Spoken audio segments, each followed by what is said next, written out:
जो power star Pawan Singh का power खत्म कर दे उसे ट्रेंडिंग स्टार खेसारी लाल यादव कहते हैं। झमकावला से हुई है। अभी खेसारी लाल यादव का एक इंटरव्यू आया है, जहां पर इंटरव्यू में बता रहे हैं अगर ये लोग मेरा नाम ना ले तो इन लोगों का इंटरव्यू कंप्लीट नहीं होता। सौभाग्य समझता हूँ कि उसके पास करने के लिए कुछ होगा नहीं।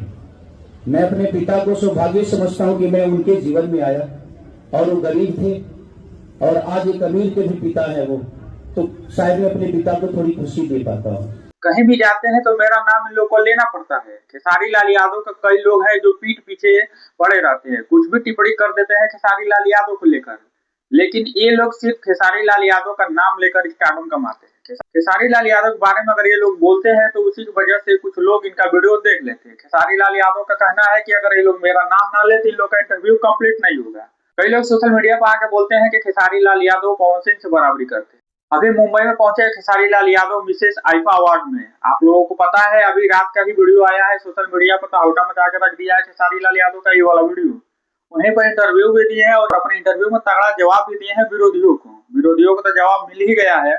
जो लोग बोलते हैं पवन सिंह से बराबरी नहीं कर पाएंगे खेसारी लाल यादव, तो हम लोग उनको बता दें कि आप लोग खेसारी लाल यादव से बराबरी नहीं कर पाएंगे। आप लोग जो सोशल मीडिया पर वीडियो बनाते हैं कि पवन सिंह से बराबरी नहीं होगा, तो आप लोग खेसारी लाल यादव से बराबरी नहीं कर पाएंगे। अभी जो खेसारी लाल यादव कर दे रहे हैं 2026 का नंबर 1 खेसारी लाल हैं। बाकी आप लोग तो बहुत दूर दूर तक हैं, कहीं पीछे नजर नहीं आ रहे हैं। बस मुंह से बोलने से नहीं हो जाएगा। खेसारी लाल यादव पहुंचे थे आइफा अवार्ड में, अपना वहां पर गाना भी बजाया, डांस भी किया, मजे भी लिए। काफी दोस्तों तहलका मचा के रखे थे खेसारी लाल यादव। बाकी दोस्तों आप लोग खेसारी लाल यादव को लेकर क्या कहेंगे कमेंट बॉक्स में अपनी राय दी। चैनल को सब्सक्राइब नहीं किया तो जल्दी इस चैनल को सब्सक्राइब कर लीजिए।